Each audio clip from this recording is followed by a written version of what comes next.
I'm Tom. And I'm Molly. Welcome to Friends at Gameology, hosted by MoonlightCrew.com. Reviews for science. In 7 minutes or less. Tsuro, the game of the path. It sounds like a very peaceful game, and that it is not. It is an, so it's just chaos to me. It's an abstract tile laying game. So the tiles you're laying have path lines. Generally 4 or so different path lines. And they connect with the lines on the board and then with each other. And so what's going to happen is you're going to take one from your hand, you're going to lay it down on your turn, and you're going to follow the line. So if I was here, I would follow the line and I would end up at the end of this tile. And then my next turn, let's say I play this one, and I end up here. My next one, I end up, play this one, and I end up over here. And so I draw a tile every time I laid one down. And so that's how the turns go. It's 2 to 8 players. It could be quite a few players, but it's still pretty quick. So it goes his turn, my turn, and it just goes around. And the point of the game is to stay on the board the longest, okay? And so if I played, what one would connect me to you?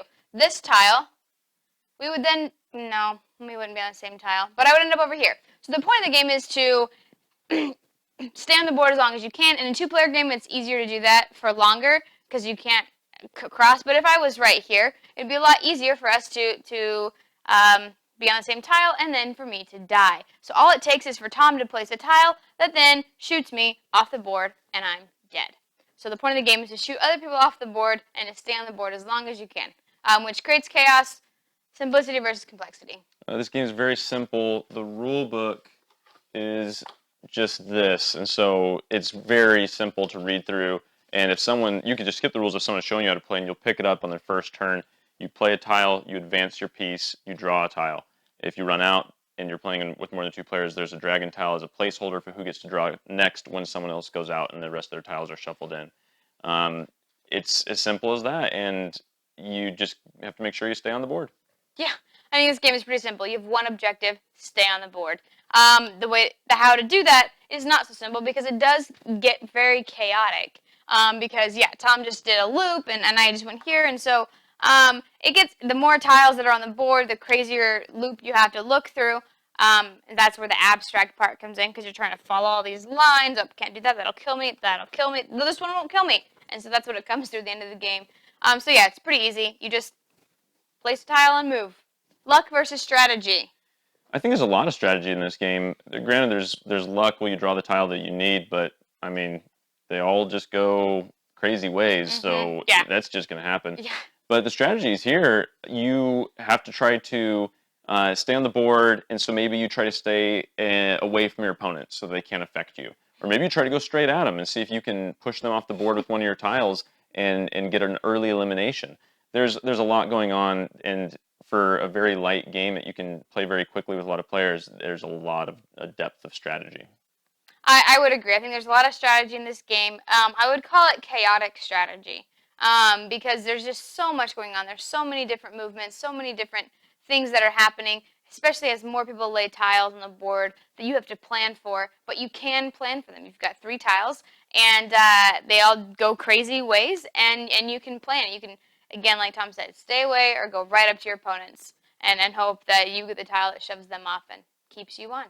Fun versus boring. I think this game is super fun. It's super quick. We played with a lot of people, and it was still quick because even if people were like, oh, they didn't take too long, place their tile and move because it's the only objective you have. So you got to place one of your 3. So I think this game is really fun. I love the chaos in this game. I don't always like chaos in games. Maybe I do. Maybe I'm a chaotic game type person. But I really like the interaction. You have to interact with people. That's the whole point. You want to shove them off the board. And I like a game where you're all in it. You're invested in everyone else's turn. Oh, no, he did that. No, that ruins my turn. I can only kill myself. All my tiles kill me. I think this is pretty fun. This game is super fun. And Molly said earlier this is not a peaceful game, but I kind of disagree. What? I get really relaxed in this game. Basically, you're holding your tiles and you're like, okay, that would kill me. That would kill me. Peaceful to think that you're going to die? It's the inevitability of death, man. I'm just saying, because there's in other games you're like always striving. In this one, it's like you are going off. Right, you can't keep from going off. You will leave the path.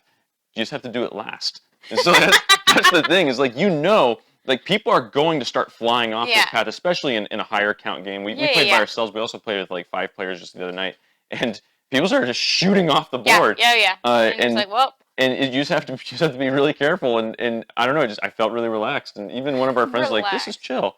And I was just thinking, he's right. Like, this is super fun. And I just especially for the 8-person player count, there's just so much game here. I definitely enjoy it. Definitely want to play it. Even though it has player elimination, it seems that the player elimination doesn't happen until like the end, because then once one person goes, it's like 2 people go in one turn, and so I think it's a quick enough game that the box is 15 to 20 minutes. It's definitely accurate. It's definitely a quick game. Bgg rating, I think I would give this an 8 out of 10. No, I would definitely give this a 10 out of 10. I always want to play this game, and it's so fast, and it's like a really perfect filler that you could just play it, like pretty much, I mean, not anywhere, but anytime. Yeah. It's not going to be something you have to plan your night around or anything. You just pull it out and just whip through a game of it. Yeah, or if you're waiting for players. 10 out of 10. Every time we get to multiples of 500 subscribers, we give away a free glitter painting of your favorite superhero icon. This one happens to be Tom's, if you can't tell. Only if you're a subscriber, so make sure to subscribe now. Because it could be you that wins. Tsuro, the game of the path, which Tom finds peaceful. We've presented the evidence. You be the judge.